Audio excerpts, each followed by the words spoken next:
Assalamualaikum warahmatullahi wabarakatuh. Salam sejahtera untuk kita semua. Di sini saya Tia Raika Putri dan teman saya Bunga Manggala Suci. Kami akan mempresentasikan hasil kerja kelompok kami yang dibimbing oleh dosen kami yang terhormat, yaitu Pak Aloysius Harimukti. Kami akan mempresentasikan tentang pengaruh kecerdasan emosional, latar belakang pendidikan menengah, dan minat belajar terhadap tingkat pemahaman akuntansi.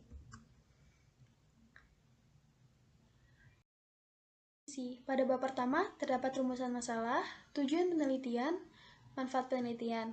Bab 2, terdapat landasan teori, penelitian terdahulu, kerangka pemikiran, serta pengembangan hipotesis.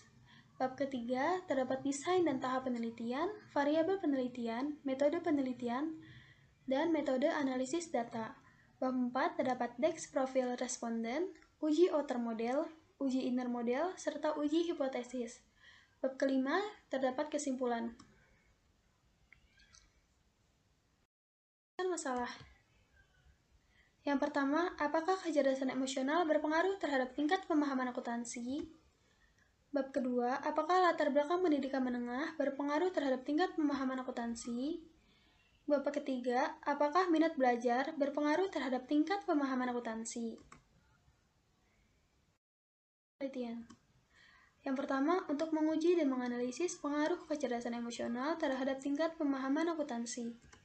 Kedua, untuk menguji dan menganalisis pengaruh latar belakang pendidikan menengah terhadap tingkat pemahaman akuntansi. Ketiga, untuk menguji dan menganalisis pengaruh minat belajar terhadap tingkat pemahaman akuntansi. Manfaat penelitian, yaitu bagi penulis dan bagi universitas. Landasan teori.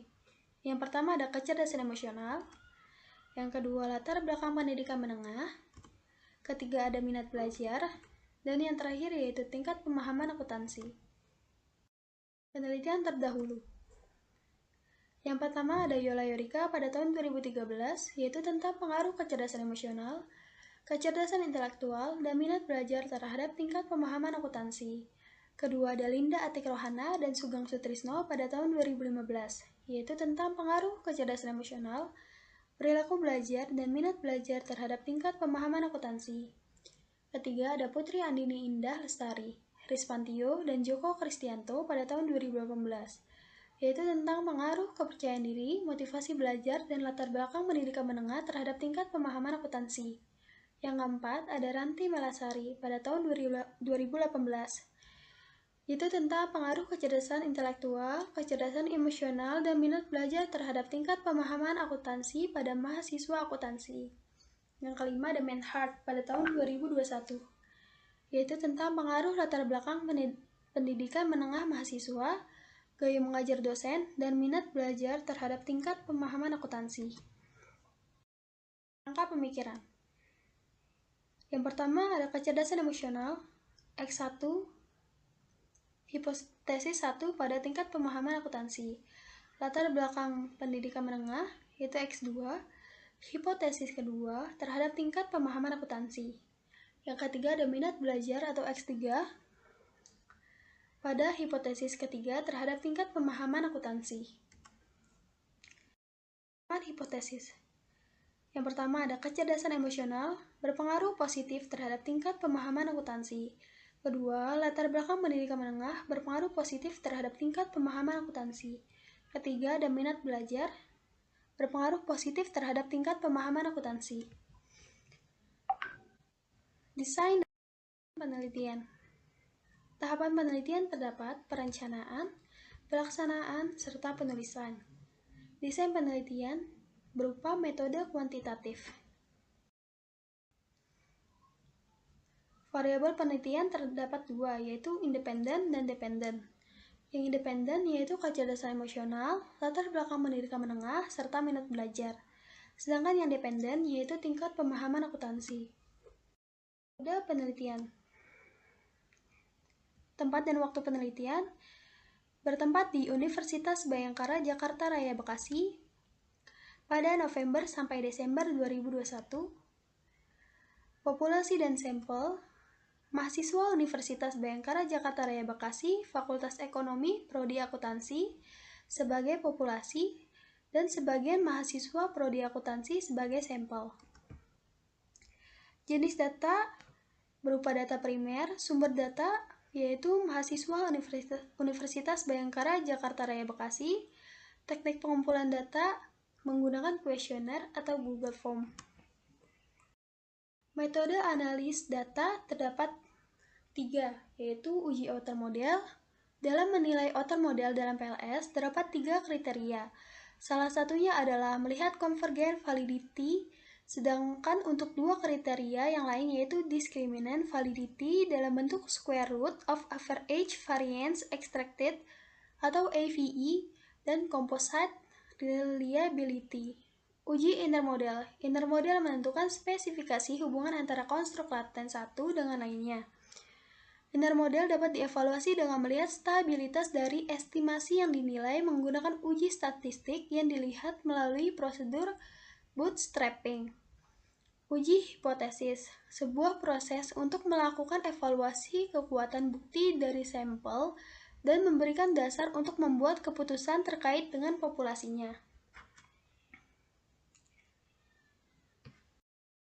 Terdapat deskripsi profil responden. Fakultasnya yaitu ekonomi. Kelas 3 terdapat 19 responden, kelas 7 terdapat 11 responden. 19 responden terdapat dari lulusan SMA, 10 responden dari lulusan SMK, dan 1 responden dari lulusan MA. Prodinya yaitu prodi akuntansi.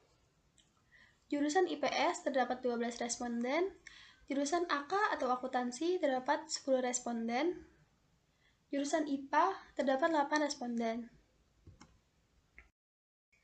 Hasil model pengukuran outer model bersumber dari data primer yang diolah dengan Smart PLS. Berikut gambar model struktural yang dapat dilihat.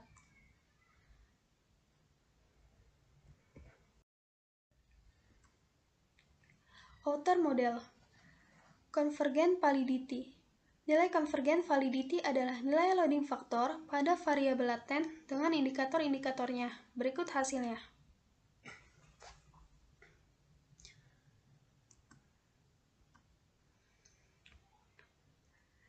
Hasil pengolahan dengan menggunakan Smart PLS di mana nilai outer loading dari indikator variabel kecerdasan emosional, latar belakang pendidikan menengah, minat belajar terhadap pemahaman akuntansi, tidak terdapat indikator yang memiliki nilai loading faktor yang kurang 0,5 atau nilai koreksi antara konstruk dengan variabel sudah memenuhi convergent validity karena sudah di atas nilai loading faktor yaitu 0,5.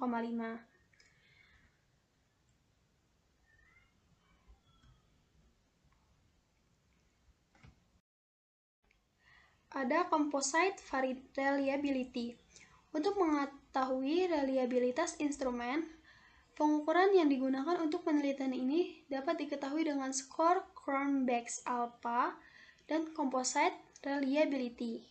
Berikut hasilnya.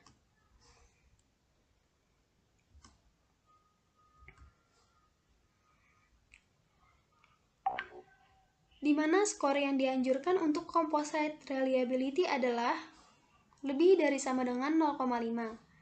Nilai reliabilitas tinggi ditunjukkan dengan nilai 1,00 dan reliabilitas dianggap cukup memuaskan atau tinggi adalah lebih dari sama dengan 0,7. Secara umum, nilai composite reliability yang dapat digunakan minimal 0,5 atau lebih dengan skor Cronbach's alpha di atas 0,6. Maka dapat disimpulkan bahwa reliabilitas dari instrumen ini reliable secara statistik. Inner model R-square. Pada tahap pengukuran inner model yaitu menggambarkan hubungan antar variabel laten berdasarkan teori substantif. Pengukuran ini melalui model struktural yaitu R-square. Berikut hasilnya.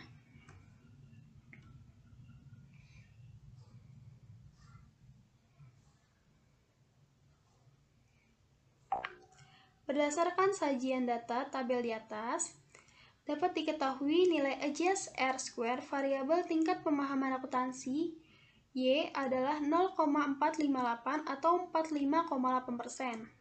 Nilai tersebut masuk dalam standar pengukuran moderat. Dengan demikian, dapat diartikan bahwa kemampuan nilai R-square memiliki pengaruh moderat.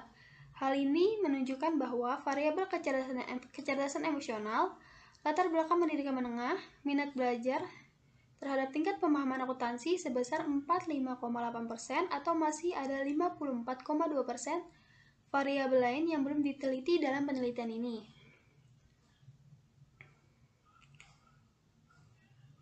Menurut Chin, pada tahun 1998, nilai R-square dikategorikan kuat jika lebih dari 0,67, moderat jika lebih dari 0,33, tetapi lebih rendah dari 0,67, dan lemah jika lebih dari 0,19, tetapi lebih rendah dari 0,33.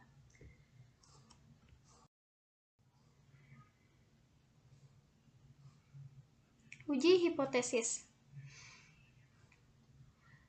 Terdapat hipotesis 1. Nilai T-table lebih dari sama dengan 1,960.